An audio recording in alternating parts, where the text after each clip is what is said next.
Hello, my name is Mandy Flash and my presentation is on psychology. My driving question is, how do we become who we are? During this presentation, I'll go over historical people, data collections, and discrimination. First, what is psychology? Psychology is a scientific study of the mind and behavior. Psychology has side field studies in human development, sports, health, clinical, social, and cognitive processes.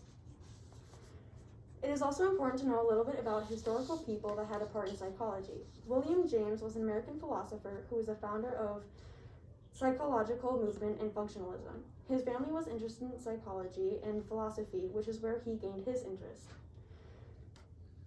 Later on in his life, he went to Harvard to study medicine and went to get a degree of MD in 1869. Due to medical conditions, he was unable to begin practice for a while, but he eventually made revolutionary discoveries in psychology and philosophy views concerning the methods of science, nature of reality, and human beings. Another important historical person is Sigmund Freud. He is said to be the father of psychoanalytic psychology. He is thought to have invented talk therapy and hypothesized that the mind is based around ID, ego, and superego.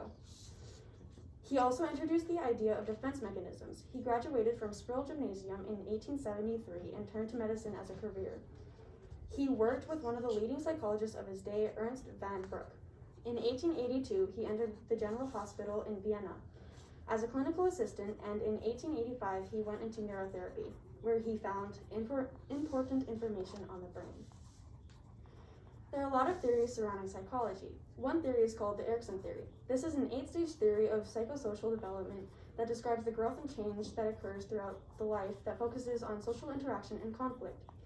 During each stage of development, we are faced with developmental conflict that affects our later functioning and growth. This is one of the only theories that focuses on the development throughout one's entire lifespan.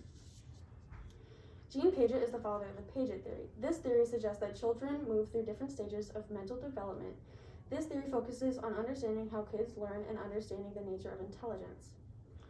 In this theory, there are 4 stages: sensor stage, pre-operational stage, concrete operational stage, and formal operational stage. Piaget believed that kids have an active role in learning and doing experiments and interacting with the world. Piaget came up with this theory watching his nephew and daughter and observing how they learned. Nature versus nurture is one of the oldest philosophical debate issues in psychology. Nature is all of the genes and hereditary factors that influence who we are, and nurture is all of the environmental factors that affect who we are. Behavioral genetics argue that what looks like environmental effects are large extents of and reflections of genetic differences. Psychologist Francis Galton coined the term nature versus nurture. He believed that intelligence came from genetics, and to this day, this idea is up for debate. Having positive and negative relationships impact us greatly, but we never think about how it impacts our health. Studies show that people with positive relationships tend to be happier and live longer than those who are isolated and have more negative relationships. Unstable relationships can contribute to depression, and frequent negative interactions with close family can cause mood swings and emotional distress that can affect our later physical problems. For my project, I performed 2 experiments. In the first experiment, I had a 5th grade and a 6th grade teacher hand out slips and ask the students if they helped the ICA for a chance to win a prize. Beforehand, we didn't have anyone help us. This was to see if students would be dishonest for a prize. For 6th grade, 24 students were asked. 1 answered yes, 3 answered maybe, and 20 answered no. For 6th grade, 38 students were asked. 1 answered yes, and 37 answered no. For my second experiment, I read a list of words. Some were underlined and some weren't. I would squirt water at my volunteer every time that I read a word that was underlined. This was to see if I could condition the student to flinch when they heard a certain word. My prediction was that they would catch on and flinch.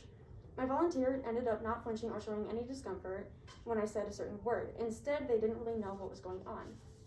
Some career options that deal with psychology are being a therapist, psychologist, counselor, and special education teacher. Psychology is culturally sustainable because we are all culturally connected. Our daily lives have been tracked and digitalized. Our real selves have been split into online characters, profile photos, and status updates. We use social media to build communities, connect, and build careers, and select presidents of the USA. Social media is separating our lives into 2. Virtual life is bright and shiny with our best photos and news, and real life has got both bad and good. We lose a sense of self. People become worried that they aren't getting enough followers and likes, which raises an issue of internet depression, losing real perspective, problems, and priorities. Most people use social media to distract themselves with what is happening in their life. Some trade-offs of knowing about psychology are you can help yourself, help others, understand each other, and understand animals. Some cons are you can be manipulated, tortured, messed with, or have bad experiments. Throughout time, discrimination has been a huge problem. Just recently, there's been a huge protest called BLM, which stands for Black Lives Matter. This broke out after George Floyd, a man of color, was killed by police in Minneapolis, Minnesota. Black people have always been discriminated against, from slavery, rights, salary, and social interactions. The BLM movement that broke out mid-2020 is said to be one of the largest protests and has had about 15 to 26 million people participated.